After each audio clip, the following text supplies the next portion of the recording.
Bonjour, derrière moi le Caroux pour une journée un petit peu particulière aujourd'hui dont je vous parlerai plus tard dans cette petite vidéo, et je vous propose de m'accompagner sur une magnifique journée d'automne pour découvrir cette fois-ci en images animées et non plus en photo le magnifique massif du Caroux qui aura vu mes pieds pendant de très nombreuses heures. Alors vous m'accompagnez, c'est juste derrière moi, on y va.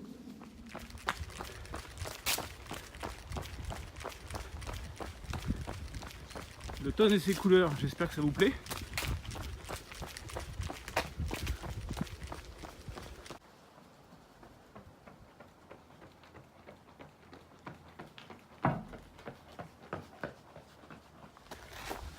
Nous voici dans la montée sur le Caroux.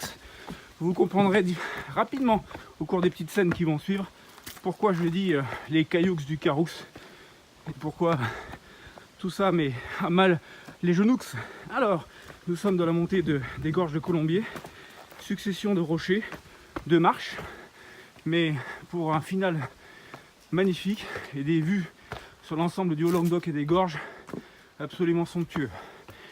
Alors, pour l'instant, je préfère en rester là niveau discours, parce que là, ça grimpe.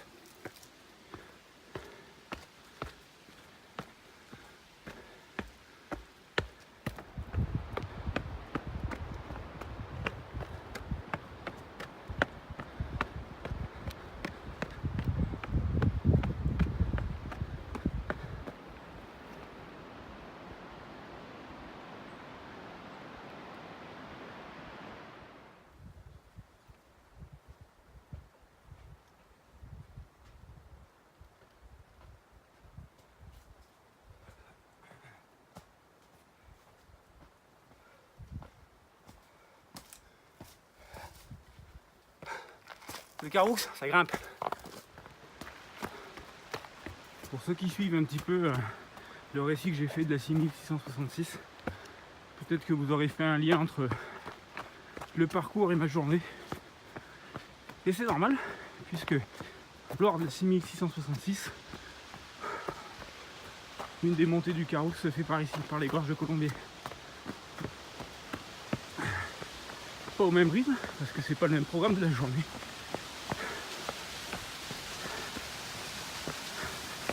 Voilà, on arrive bientôt à la fin de la première montée, au gîte de la Fage. C'est un superbe endroit qui est tenu par, je vous le donne en mille, un haut savoyard qui tient ça. On peut y manger, on peut y dormir et on peut profiter d'un panorama de fou.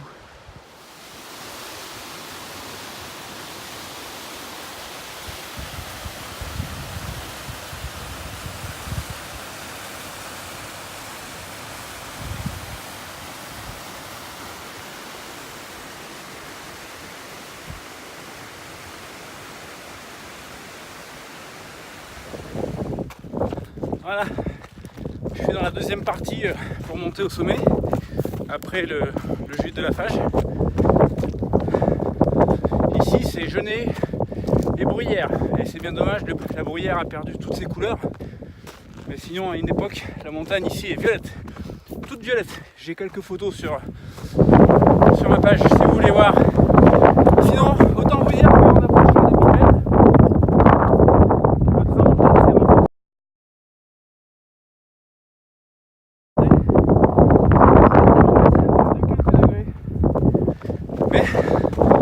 Rien de désagréable, au contraire. Le soleil, un vent frais et un beau décor pour nous accompagner sur la fin.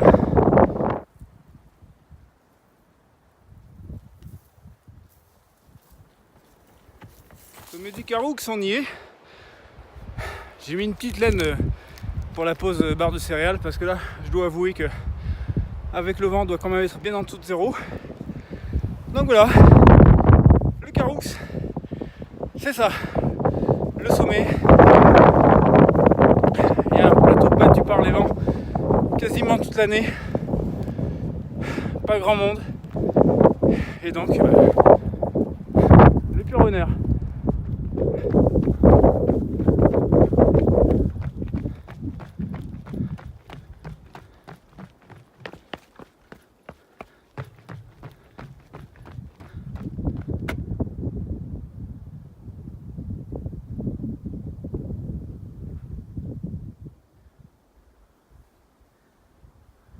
C'est beau.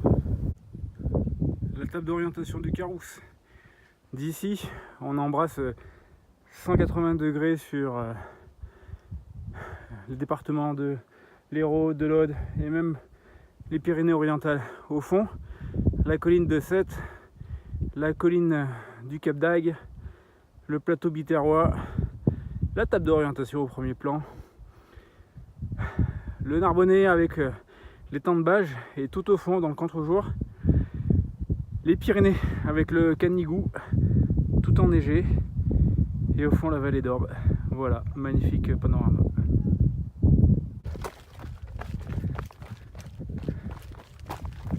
Première partie de la descente.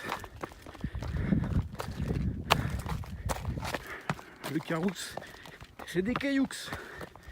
De nouveau une preuve par l'image. Alors pour ceux qui n'aiment pas ça, qui ont les chevilles fragiles ou le pied pas vraiment montagnard, je ne recommande pas de descendre par ici en cours. Pour les autres, faites-vous plaisir. C'est comme ça pendant presque 45 minutes.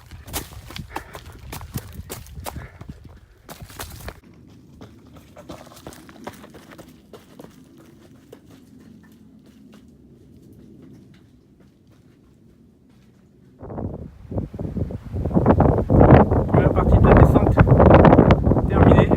Maintenant on attaque un des sentiers les plus connus pour monter au Carroux. C'est le sentier des Gardes. C'est un sentier qui est en partie aménagé.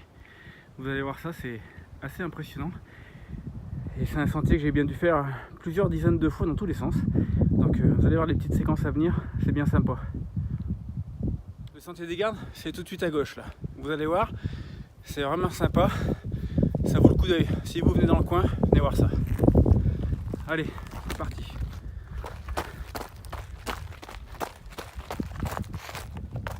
Ce que vous voyez là, c'est le travail d'un homme.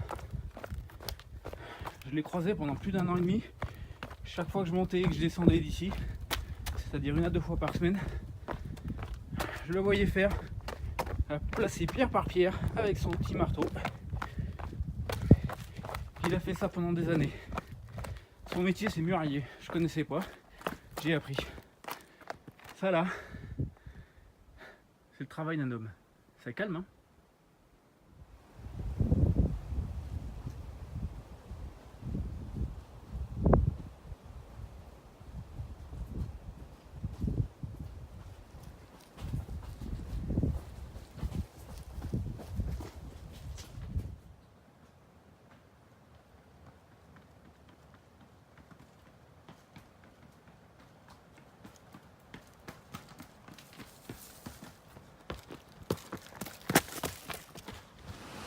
Ça sent la fin. 18 km de fait, il en reste 4 ou 5. Et un des derniers points remarquables que je vais traverser, c'est les gorges d'Éric. Alors c'est dommage, j'arrive un peu tard pour avoir le soleil. Mais par contre, je vous garantis que aujourd'hui, là, mi-novembre, c'est bien plus agréable, même sans soleil, au mois d'août. C'est juste blindé pendant les vacances. Voilà. Dernière partie en récup. Je n'ai pas l'intention de saboter les jambes pour être en forme dimanche prochain. Sur le trail de Lézignan, un petit 24 km bien rapide. Surtout pour vous expliquer les deux raisons de cette vidéo. La première, c'était pour vous montrer autrement qu'en photo ce massif où j'ai passé de très nombreuses heures et où j'ai usé quelques semelles de chaussures. Et aussi pour un petit changement qui s'annonce. Il y a 2 ans, je quittais les massifs des Arabies, du Chablais et du Mont Blanc pour rejoindre ce fameux Carroux, l'Espinouse et tout ce qu'il y a autour de Béziers. Et bien normalement, c'est une des toutes dernières fois, si ce n'est la dernière fois où je viens dans ce massif. Parce que début 2018, je serai ailleurs. Alors, tant que j'ai pas de certitude, je préfère rien dire, mais bon, j'ai quand même donné un petit indice. Pour ceux qui suivent l'actualité de l'Ultra, je vais au cœur des 4 massifs. Pour ceux qui suivent mon fil d'actualité sur Facebook, vous trouverez facilement. Donc voilà. Le Caroux, c'est bientôt fini. Il reste quelques cailloux. Et puis je rentre à la maison, retrouver ma douche et puis un bon repas bien mérité. Allez, salut à tous et puis à bientôt.